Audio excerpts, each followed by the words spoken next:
This problem, we are to graph f of x equals negative 3 sine x. So hopefully you watched the other video where I graphed basically something equivalent to 3 sine x, where a was some positive number.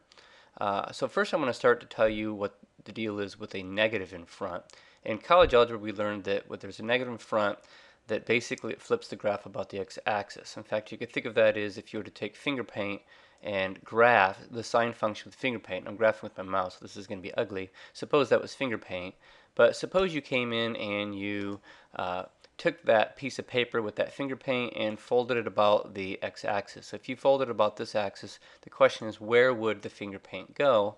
And the finger paint would clearly, if you folded about this line, this finger paint would come down here, and then any valley like this would become a hill, and this part right here would get put up here. So basically flips it about the x-axis. If you wanted to see a pretty version of this, since you're more than likely using a graphing calculator, you could hit y equals and type in sine x, and then down arrow, and then this time type in negative sine x, but you make sure you use the negative key. And what you want to do is, since in Math AS they're always being graphed in radian mode, is hit mode. And if you're in degree mode, then what you're going to want to do is down arrow to radian and press enter. So it's like a toggle switch. If I go over to degree and press enter, it switches to degrees. If I go to radian and I switch or hit enter, it switches it to radian mode.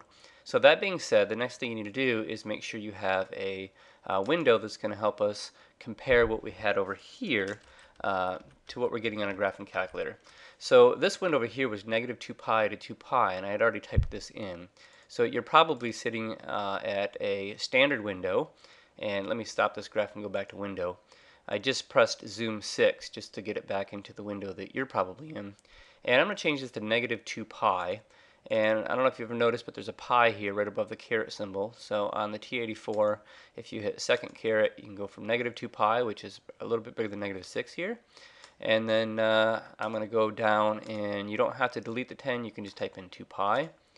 And then my y-min and y-max is a little too high. The graph is only going as high as 1 or negative 1, and actually my graph is going to go as high as 3 and minus 3. So if you want, you might want to change that to something more like negative 6, down arrow to 6.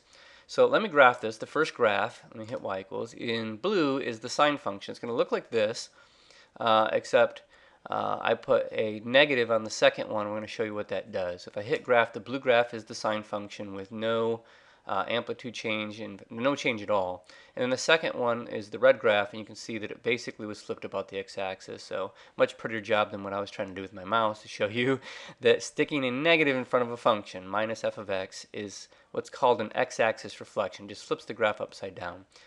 So that being said, I prefer to use the second button here. And as always, if you mess up on these, you can hit clear all and start over. So having selected the second one, I'm going to pick the point in the middle, which is the origin. And the first thing I'm going to do is go up and over and make sure that my sine function has the right period, because that's generally what I usually mess up on these Math AS questions. So to get one full cycle of the sine, which is this, it takes 2 pi units, which is a little bit bigger than 6. Next thing you would do is take care of the 3, meaning instead of going as high and as low as 1 and negative 1, your graph needs to be pulled up as high as 3 and as low as negative 3.